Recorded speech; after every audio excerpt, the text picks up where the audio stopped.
അതുകൊണ്ട് എൻ്റെ പ്രിയമുള്ളവരെ, നമ്മളാണ് ലഹരി ഉപയോഗിക്കുന്നവരല്ല. പക്ഷെ നമ്മുടെ കൂട്ടത്തിലോ നമ്മുടെ കുടുംബത്തിലോ നമ്മുടെ ബന്ധപ്പെട്ട ആരെങ്കിലും ഉണ്ടെങ്കിൽ അത് മാറ്റിയിട്ടില്ലേ പരാജയമാണ്. നമ്മുടെ മക്കൾ ആരെങ്കിലും ലഹരി ഉപയോഗിക്കുന്നുണ്ടെങ്കിൽ അവർക്ക് നമ്മൾ ഭക്ഷണം കൊടുത്താലുള്ള പ്രശ്നം എന്താണെന്നറിയോ?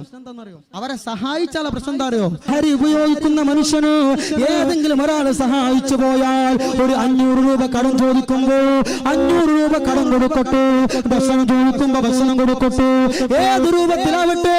ഒരു കള്ള് കുടിയനോ ലഹരി ഉപയോഗിക്കുന്ന മനുഷ്യനോ ഏതെങ്കിലും ഒരാളെ സഹായിച്ചു പോയോ മുസ്ലിമീ, ഒരു മുസ്ലിമിനെ കൊല്ലാൻ സഹായിച്ചതിന്റെ ശിക്ഷ അല്ലാഹു പടച്ചറബ് ആ മനുഷ്യന് കൊടുക്കുമെന്ന്.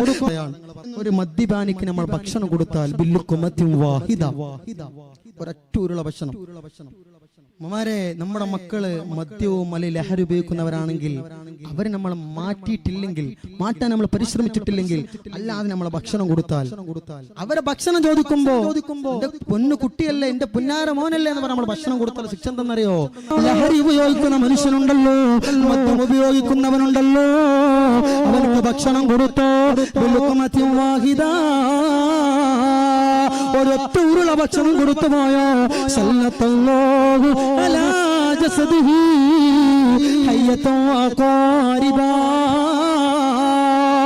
ഇന്നല്ലെങ്കിൽ നാളെ മരണപ്പെട്ടു പോയ ആ കബറുണ്ടല്ലോ, ആ കബറ് പോയി കിടക്കുമ്പോ ആ മനുഷ്യനെ കൊത്തി വലിക്കാൻ അല്ലാഹു പടച്ചുറപ്പ് വലിയ പാമ്പുകളെ തേളുകളെ ഒരുക്കി വെച്ചിട്ടുണ്ടെന്ന് അല്ലാഹുവിന്റെ റസൂൽ സല്ലല്ലാഹു അലൈഹി വസല്ലം തങ്ങൾ പഠിപ്പിക്കുമ്പോ, കള്ള് കുടിയന് ലഹരി ഉപയോഗിക്കുന്നവന് ഭക്ഷണം കൊടുക്കുമ്പോ ആ മനുഷ്യൻ കബറ് പോയി കിടക്കുമ്പോ സല്ലല്ലാഹു അലാ ജസദിഹി ഹയ്യതൻ വഖാരിബാ,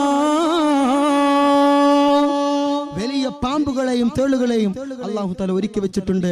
അവനെ കുത്തി നോപ്പിക്കും ഇലാ യൗമുൽ ഖിയാമ, ഖിയാമത്ത് നാൾ വരെ എന്ന് നബി മുഹമ്മദ് മുസ്തഫ.